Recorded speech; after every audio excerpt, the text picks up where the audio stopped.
ওয়াশিংটনের মস্কো বিরোধী প্রচার প্রচারণার সঙ্গে সংশ্লিষ্টতার অভিযোগে সাংবাদিক, আইনজীবী, ব্যবসায়ী ও সামরিক শিল্প সংস্থার প্রধানসহ 92 মার্কিন নাগরিককে প্রবেশে নিষেধাজ্ঞা দিয়েছে রাশিয়া।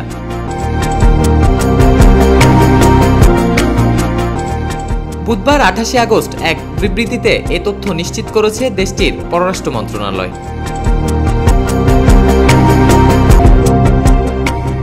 সামাজিক যোগাযোগ মাধ্যম টেলিগ্রামে নিষেধাজ্ঞার আওতায় পড়া 92 জনের নামের তালিকা প্রকাশ করেছে রুশ পররাষ্ট্র মন্ত্রণালয়। এতে 14 জন ওয়াল স্ট্রিট জার্নাল, 5 জন নিউ ইয়র্ক টাইমস এবং 4 জন ওয়াশিংটন পোস্টের সাংবাদিক আছেন।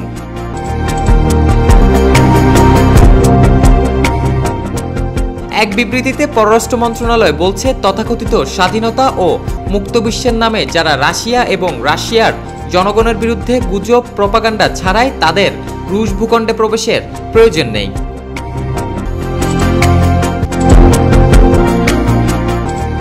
রাশিয়ায় 16 মাস কারাবাস শেষে চলতি মাসে ছাড়া পেয়েছেন ওয়াল স্ট্রিট জার্নালের জ্যেষ্ঠ সাংবাদিক ইভান গেরশোভিচ।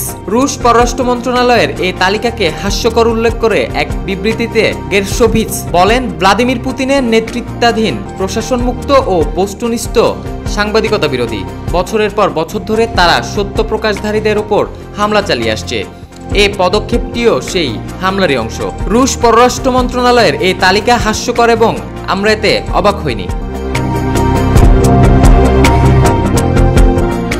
নিউ ইয়র্ক টাইমস এবং ওয়াশিংটন পোস্টের পক্ষ থেকে এই ইস্যুতে কোনো প্রতিক্রিয়া জানানো হয়নি। তালিকায় বেশ কিছু রাষ্ট্রীয় প্রসিকিউটর, মার্কিন প্রতিরক্ষা শিল্প সংস্থার কর্মচারী এবং বিশ্ববিদ্যালয়ের অধ্যাপকও রয়েছেন। Desk report, media express.